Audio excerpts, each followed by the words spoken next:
Tadi saya dengan para wakil ketua DPRD dan para ketua komisi menghadiri Musrembang Kabupaten dalam rangka ini Musrembang RKPD, Rencana Kerja Pemerintah Daerah untuk tahun 2027. Dan di forum itu tadi selain ada arahan dari pemerintah provinsi, kira-kira rekomendasi arah tujuan pembangunan untuk tahun 2027. Kalau versinya pemerintah provinsi harus di sisi ini, tapi juga di situ tadi kami dari DPRD diberikan kesempatan untuk menyampaikan secara global pokok-pokok pikiran DPRD untuk RKPD tahun 2027. Jadi ada dari sekian usulan, mungkin ratusan usulan yang diusulkan oleh seluruh anggota DPRD melalui akun SIPD masing-masing yang berupa pokok-pokok pikiran. Oleh kami kemudian paling tidak ada beberapa isu permasalahan yang harus segera diatasi oleh pemerintah daerah untuk tahun 2027. Yang pertama, permasalahan yang dihadapi dan harus kita carikan solusinya itu pertama tentang SDM. SDM itu kita indikator penilaiannya kan memakai indeks pembangunan manusia. Memang secara peningkatannya untuk tahun ini Situbondo memang sudah sangat meningkat, sudah masuk kelas level IPM tinggi, dan bahkan di kawasan Sekar Kijang, Bakorwil, sekawasan Bakorwil Jember, termasuk Lumajang, kita tuh masuk pertumbuhan IPM yang tinggi, tapi masih di bawah pertumbuhan IPM di rata-rata provinsi. Dan selain itu PR yang permasalahan yang dihadapi kita bahwa kan IPM ini ada 3 indikator yang mempengaruhi. Ada 2 indikator di pendidikan, kemudian 1 kesehatan, 1 di ekonomi. Di pendidikan misalnya, memang rata-rata harapan lama sekolah kita Kabupaten Situbondo itu memang sudah 13 tahun. Tapi rata-rata lama sekolah, kalau tadi kan harapan lama sekolah, berarti 13 tahun paling tidak lulus SMA lah.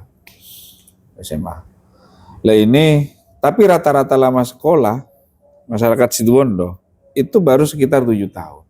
Artinya masih banyak penduduk kita yang rata-rata pendidikannya, menyelesaikan pendidikan hanya sampai SMA, bahkan lebih banyak yang selesai SD sama SMP. Dan ini yang perlu kita carikan solusi bagaimana permasalahan ini agar bisa kita benahi. Kemudian di sisi kesehatan, pelayanan kesehatan Kabupaten Situbondo memang sudah luar biasa, tapi ada beberapa sisi yang perlu dibenahi, misalnya di stunting, kemudian pemenuhan gizi ibu dan anak, terus kemudian akses layanan kesehatan di daerah terpencil, terutama di daerah pegunungan dan lain sebagainya, apalagi pasca beberapa kawasan terdampak bencana dan beberapa akses transportasinya terputus. Ini kan harus kita carikan solusinya juga, bagaimana akses kesehatan tidak jadi kendala. Itu yang pertama. Kemudian yang kedua, di sisi pertumbuhan ekonomi. Tadi di pertumbuhan ekonomi dipaparkan memang kita cukup tinggi juga pertumbuhan ekonominya, dan sebagaimana biasa sebaran pertumbuhan ekonomi terbesar itu di bidang pertanian. sekitar 29 tetap. Cuma laju pertumbuhannya kalah dengan sektor yang lain. Laju pertumbuhan. Akan kalau tidak salah peringkat ke-5 daripada sektor yang lain. Laju pertumbuhannya. Padahal ini penyumbang tertinggi ke pertumbuhan ekonomi. Tapi kenapa laju pertumbuhan telat? Artinya kalau kami memaknai DPRD bahwa intervensi yang dilakukan oleh pemerintah di bidang pertanian ini ada yang salah, ada yang keliru. Oke lah gagasan petani milenial dan lain sebagainya. Artinya petani yang bertani saat ini ya bertahan hidup sendiri. Ada intervensi yang di pemerintah pengaruhnya ya signifikan ya, tapi yang paling banyak mungkin intervensi dari pemerintah pusat seperti subsidi pupuk dan lain sebagainya. Tapi dari pemerintah daerah apa kemudian? Oke, saluran irigasi yang diperbaiki dan lain sebagainya. Kalau misalnya itu jadi masalah, silakan kemudian diperbaiki. Atau misalnya di bidang pemberdayaannya. Karena petani kita ini masih pola bercocok tanamnya masih konvensional dengan pengetahuan yang turun-temurun, bukan pengetahuan karena diberdayakan atau dididik misalnya atau dilatih oleh penyuluh. Nah, ini bagaimana kemudian merubah mindset para petani? Contohnya Mas ya, selalu apa-apa pupuknya urea, iya kan? Kalau padahal kan kalau secara teorinya pupuknya harus berimbang, harus ada PONSK-nya, ada ZA-nya, bahkan harus ada organiknya juga.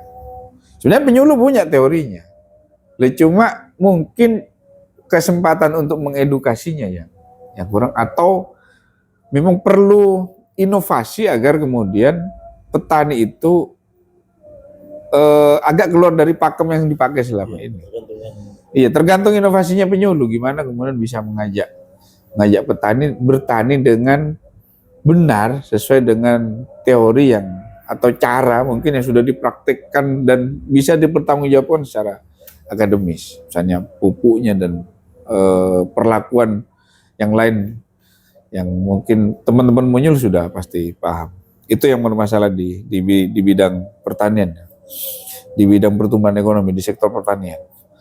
Artinya untungnya kita ditopang dengan pertumbuhan di sektor lain. Kita lihat ada industri pengolahan di situ yang juga tinggi. Kemudian di sektor ini wirausaha dan transportasi dan pergudangan. Itu yang tinggi, laju pertumbuhannya tinggi. Oke. Kemudian yang ketiga, ini masalah penyediaan infrastruktur, ketersediaan infrastruktur kita, dan itu memang menjadi PR tersendiri bagi kita pemerintah daerah agar terus menggenjot bagaimana kemudian pertumbuhan infrastruktur, terutama kondisi jalan, jembatan, dan irigasi dalam kondisi mantap semuanya. Terus ada lagi yang terpenting juga, perhatian kepada pemberdayaan pondok pesantren dan tempat ibadah agama apapun dari pemerintah daerah yang kami rasakan saat ini sangat kurang. Ini bagaimana kemudian tahun 2027 nanti paling tidak ada porsi kegiatan lintas OPD untuk pemberdayaan pondok pesantren, kemudian pemberdayaan masuk fasilitasi kemakmuran tempat ibadah, sholat, masjid, gereja, wihara, dan lain sebagainya. Selama beberapa tahun, 1 tahun pemerintahan Mas Rio, hal ini yang masih belum disentuh sama sekali. Kita mungkin sebentar lagi akan menyetujui bersama perda tentang fasilitasi pesantren. Nah, harapannya nanti dengan raperda itu nanti disetujui bersama misalnya, ini akan menjadi payung hukum. Seperti apa kemudian bentuk bentuk fasilitasi dari pemerintah daerah yang bisa dilakukan kepada pesantren-pesantren dan juga kepada tempat pendidikan yang berbasis komunal atau berasrama untuk agama lain misalnya. Ya itu yang bisa ditempuh. Contohnya misalnya edukasi pengurangan sampah. Nah, itu kan lebih gampang kita mendidik dulu di kawasan komunal. Untuk pesantren, produksi sampahnya itu tidak terasa luar biasa. Nah, selama ini kan mungkin dipilah iya, tapi kan tidak kemudian ada diberdayakan. Ini sebenarnya bukan hanya dipilah sawahnya, harus di-recycle menjadi barang yang lebih berharga lagi. Sekarang selama ini kan enggak, ya udah ditumpuk buang ke TPA. Padahal kalau diberdayakan, misalnya pondok pesantren, ini akan ada nilai ekonomi tersendiri bagi pesantren misalnya dengan daur ulang sampah. Ini salah satu contoh pemberdayaan aja. Kemudian yang paling penting dari dari yang kami paparkan tadi dalam sebagai bentuk masukan di penyusunan KPD masalah ini kesiapsiagaan dan mitigasi bencana. Kita 2 tahun berturut-turut dihantam bencana dan selalu di bulan yang sama. Awal tahun Januari, kalau tidak Januari Februari. Dan wilayahnya juga sama. Ini kan menjadi PR kepada kita bagaimana kemudian satu mapping area bencana. Apakah data kebencanaan kita, peta sebaran kebencanaan kita itu sudah update? Kalau salah masih usang. Sudah usang gitu. Artinya perlu ada update lagi. Artinya kita sisir lagi mana kawasan yang sangat rawan kena bencana. Kemudian yang kedua, edukasi pada masyarakat tentang mitigasi bencana. Apa yang harus dilakukan ketika bencana ini terjadi? Koordinasi dengan siapa yang bertugas? Bagaimana kemudian cara mengevakuasi?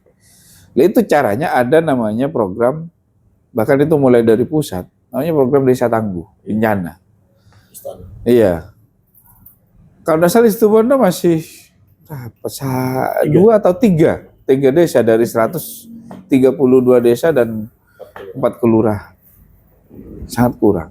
Padahal daerah rawan bencana kita tersebar di mana-mana. Ini masih kita bicara bencana alam berupa banjir longsor. Belum bicara rob misalnya di daerah kawasan pesisir. Itu juga dampaknya luar biasa. Nah ini bagaimana kemudian paling tidak ketika desa tangguh bencana terbentuk, masyarakat itu ada kesadaran, refleks. Oh ini bencana ini mau datang. Oh evakuasinya di sini. Jadi karena saya masih muda misalnya, saya harus nyisir untuk yang sepuh biar segera dievakuasi. Apalagi yang tahun ini kan sampai makan korban. Makan korban 2 orang.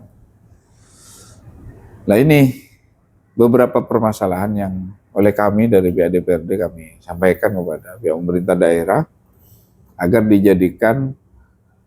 diwujudkan dalam bentuk program maupun kegiatan di tahun anggaran 2027. Nanti masukkan di RKPD. Ya, dari yang disampaikan tadi kan sempat dibahas soal bahwasannya laju pertumbuhan ekonomi untuk sektor pertanian kan melambat. Iya. Apakah juga ada faktor dari alih fungsi lahan juga, Pak? Mengingatkan banyak lahan-lahan pertanian kita yang saat ini berubah jadi perumahan, lahan-lahan hijau khususnya, atau lahan produktif yang berubah alih fungsinya menjadi perumahan, pabrik dan sebagainya. Perlu diteliti lebih lanjut, Mas. Saya tidak bisa kemudian menilai apakah itu juga mempengaruhi, karena harus dilihat secara detail berapa persen kemudian akibat lahan yang awalnya lahan sawah produktif kemudian dirubah menjadi lahan pekarangan dan lahan pemukiman dan lain sebagainya, dan kemudian kita ukur pengaruhnya dengan produksi dan maupun produktivitas pangan. Ini harus dihitung rinci. Tapi kalau kemudian produktivitasnya yang digenjot, contohnya, oke, lahan kita berkurang. Misalnya ada lahan yang kena bencana kemarin, ada sekian hektar kan kena bencana. Tapi di daerah lain produktivitasnya yang digenjot. Ada petani misalnya yang 1 hektar hanya awalnya berapa ton misalnya gabahnya, misalnya anggaplah 7 ton misalnya. Tapi kemudian dengan intervensi yang benar dari pemerintah daerah, justru di sana sekalipun di sana kehilangan lahan, produktivitasnya di sana yang digenjot. Bisa sampai 1 hektar misalnya sampai 8-9 ton misalnya hasilnya. Itu juga bisa. Yang penting kan produksi pangan kita tidak berkurang. Tidak berkurang. Yang kedua, Pak Ketua, Oke. tadi sempat juga disampaikan soal mitigasi Ah, kebencanaan. 2 tahun berturut-turut kita Iya. dijangan oleh bencana yang sama, Oke. yang sama, ah, terutama di wilayah barat. hmm. Apakah ada hubungannya dengan adanya tol? Mengingat 2 tahun ini adanya tol, perubahan topografi gunung yang dibelah oleh tol itu kan kemungkinan berpengaruh. Apakah harus ada penelitian lebih lanjut atau sudah ada nih dari pihak kabupaten yang meneliti ke sana? Sama juga jawabannya seperti tadi, harus diteliti lebih lanjut. Cuma memang kalau secara sementara pengamatan kita ya sama dengan yang disampaikan oleh pemerintah daerah. Sungai yang mengaliri di beberapa kawasan Situbondo memang sudah lama tidak ada normalisasi. Sudah lama. Dan itu salah satu penyebab juga. Yang apa ya? Nampak lah. Sangat Bukan nampak. wilayahnya BBWS ya? Iya. Koordinasi selama ini pemerintah daerah dengan BBWS seperti apa? Ya itu yang mungkin perlu dioptimalkan koordinasinya. Saya lihat dulu justru awal-awal di tahun 2015 misalnya, kita banyak dapat program dari BBWS. Pembangunan irigasi yang sampai ke mana? Lokasi tersier itu. Yang pakai beton kecil itu kan. Itu dari proyek nasional itu kan, dari BBWS. Tahun 2015. Artinya dulu kita koordinasinya mungkin optimal. Sehingga begitu ada program di sana, selain normalisasi sungai yang menjadi kewenangan dari pemerintah pusat, tapi juga urusan irigasi tersier kita dibantu. Nah sekarang, ayo kita coba bangun lagi komunikasinya. Karena memang hampir semua sungai yang mengalir sampai bermuara di Kabupaten Situbondo, hampir rata-rata secara kewenangan bukan kewenangan kabupaten. Ada yang kewenangan BBWS, pemerintah pusat, sampai baru ini. Kemudian beberapa yang rusak itu kewenangan dari pemerintah provinsi. Hanya sebagian kecil lah yang masuk. Ya, harapannya dengan adanya musrembang ini? Pertama, agar ini arah pembangunan Kabupaten Situbondo tahun 2027 betul-betul sesuai dengan fakta dan realita yang terjadi di masyarakat. Terutama dalam hal memotret isu-isu permasalahan yang strategis yang terjadi di masyarakat. Kemudian juga mengklasifikasi atau mengklaster permasalahan itu, ranking lah. Kira-kira mana yang perlu didahulukan? Prioritas. Ya, diprioritaskan. Prioritas 1, 2, 3 itu harus didiskusikan. Jangan kemudian salah kita contohnya yang selalu jadi perdebatan, apakah kita pinter dulu atau sehat dulu gitu. Ya udahlah, sama-sama penting gitu loh. Sama-sama urusan urusan wajib. Udah. Yang terakhir Pak Ketua. Anggaran yang diberikan oleh pemerintah pusat pada daerah ini hampir semuanya sama. Iya. Hampir semuanya sama. Cuman menyikapi ketika ada bencana seperti ini untuk selanjutnya seperti apa? Kan anggaran yang sudah diporsikan di situ itu kan akhirnya membengkak di penanganan bencana itu. Apa yang disampaikan Mas Rio tadi juga seperti itu. Apa sikap yang akan dilakukan ke depan? Memang kalau secara aturan perundang-undangan, ketika terjadi hal yang di luar prediksi, seperti itu jadinya bencana, kita dapat menggunakan belanja tidak terduga. Konsepnya seperti itu. Cuma kalau berkaitan dengan yang terjadi di Kabupaten Situbondo,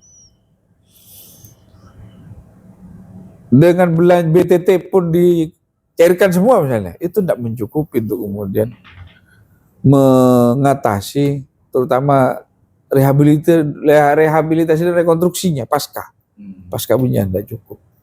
Makanya perlu kita segera terutama koordinasi secara intensif pada pemerintah pusat maupun pemerintah provinsi, terutama pemerintah provinsi dalam hal sungai-sungai yang menjadi kewenangan. Ayo dong segera lakukan normalisasi gitu loh.